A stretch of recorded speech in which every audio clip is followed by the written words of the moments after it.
আসসালামু আলাইকুম। এ হচ্ছে 12 ভোল্ট ডিসি মিনি আইপিএস। এই হচ্ছে সামনের অংশ এবং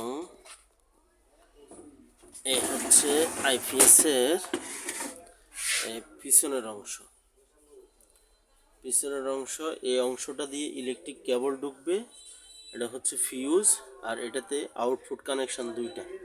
আর এটা হচ্ছে যদি আপনার বড় ব্যাটারি ইউজ করে তাহলে এখান দিয়ে কেবল বের করে আমরা আইপিএস ব্যবহার করতে পারবে। আর এ হচ্ছে ভিতরের অংশ, ভিতরের পার্ট। ব্যাটারি, হচ্ছে ব্যাটারি, হচ্ছে আপনার ট্রান্সফরমার, হচ্ছে সার্কিট। আমরা যদি এই ফ্যানটা এখানে বসাই,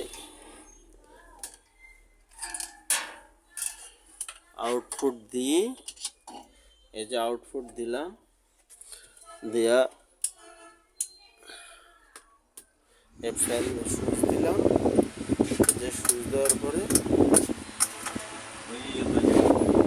এই ফ্যানটা চলবে।